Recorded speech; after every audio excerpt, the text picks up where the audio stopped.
Welcome to Advanced Auditioning Tips for Actors. I'm really glad you're back. On the previous episode, we worked on mastering the text, decoding it, marking it up. We worked on the voice and we worked on the body, the spine, the eyes, and the hands. Now, are you ready to elevate your auditioning game even further?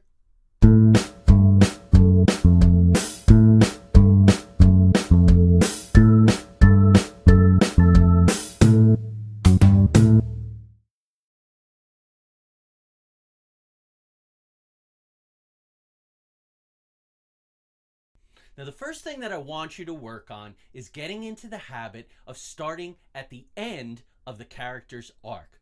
Why? Because this is what all great directors do.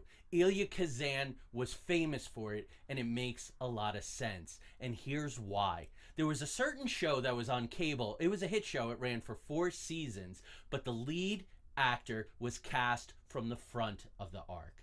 And as he took the passage, the hero's journey, went through the obstacles. The actor simply wasn't up to the challenges of where the character ended demanded. And therefore, the show, in my eyes, did not succeed. Now, examples of actors who go through major changes from the beginning to the end are Andrew Lincoln in Walking Dead, probably the most obvious example, but something a little more subtle are Sansa and Jaime in the hit show Game of Thrones. I'm excited, I'm sure you are, about it coming back April 14th for its final season. I'm sure it's going to be amazing. So as an actor, you need to start at the end of the arc. Now, this could present a problem. You might say to me, Joey, wait a minute, they only send me sides. I don't get the whole script. And oftentimes it's the first act or it's somewhere in the middle of the second act where the actor is in the middle of the arc. I don't even know how it ends. But you can do some guesswork. There are really only 2 stories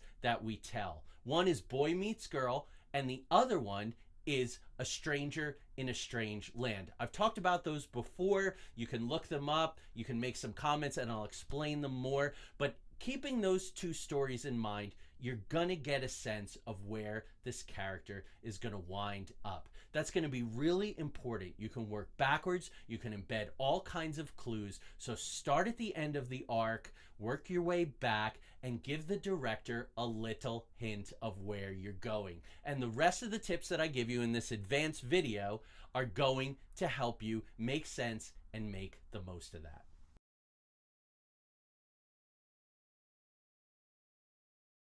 Now, the next thing that I want to talk about is the actor's secret.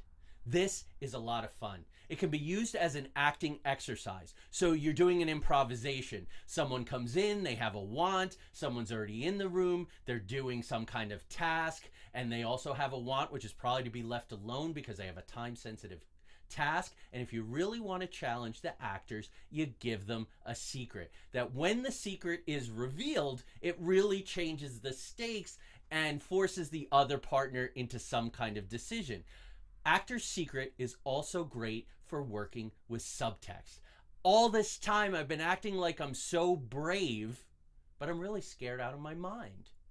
Wow, when that reveal comes, the whole time I was trying to help you, you thought I was trying to hurt you. A great example of this is Severus Snape from Harry Potter. It's done so carefully, and Alan Rickman was so capable of carrying that, of playing that subtext, of making it go that way because he played the actor's secret. So get in the habit of having the secret and do just that. The temptation is to show off by revealing your secret to the actors, to the director during the audition. Oh, by the way, I was playing this great secret.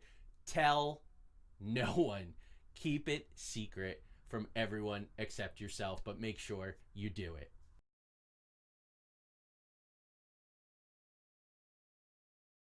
Okay, so let's talk about bringing the characterization back as close to you as possible. You've brought it out pretty far. You've changed the look in your eye. You've changed your spine. You've changed your hands. Now you're working with a secret. You're working with all kinds of subtext, and you're working towards the end of the arc. But it's you that they're going to hire. It's you that they're going to want or not for the role. So use what's called the as if.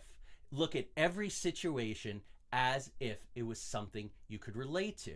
An actor who's called upon to play a parent who wants to get revenge because their child has been murdered, that's not something that your average actor has experienced in life, and thank goodness for that. So use an as if. Someone hurt my kid. Someone took my kid from me. Someone did something and I want to get some kind of revenge. That's your as if.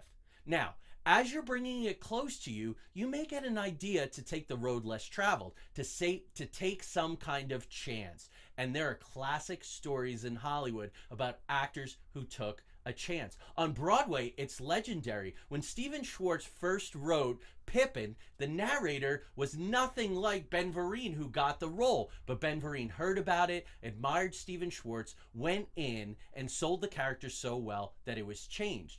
A story on television is that David Milch, who wrote and directed very much of and executive produced Deadwood, did not want to read Ian McShane. He thought that he was physically wrong for the role. Well, the rest is television history. Ian McShane went in, flipped the bones, showed that the physicality wasn't all that was going on, and he got the role.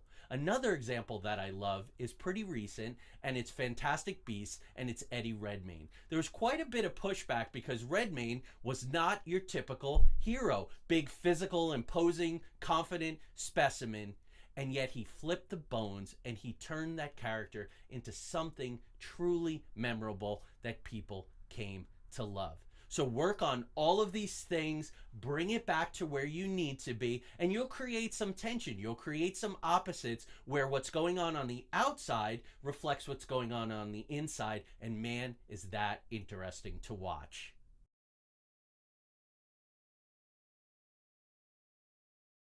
So the last tip in this advanced video is extremely important, and that's being able to make adjustments when the director asks for them. So you've done a read, director goes, I really like that, but I'd like you to change this or that. You need to be able to do it. Now, it might have to do with the spine, physically, change your physicality. Maybe they want you to slow down a little. They're looking for something, or speed up, so you're going to change your voice. Perhaps it's a matter of playing the subtext in a different way, which means that you're going to secretly change your actor's secret, or push a little more towards the want or the ultimate arc of the character from what the director is giving you. Now, this does a lot of things for you. It builds a sense of trust. Remember that this is a personal relationship. A director, if they hire you, is going to spend hundreds of hours with you, and you need to be somebody they like, someone who's willing to take risks, take chances, and be able to make subtle adjustments on the fly, because they're not always going to be able to lead you by the hand. As much as a film director really should be schooled in acting, not all of them are, or time just doesn't allow.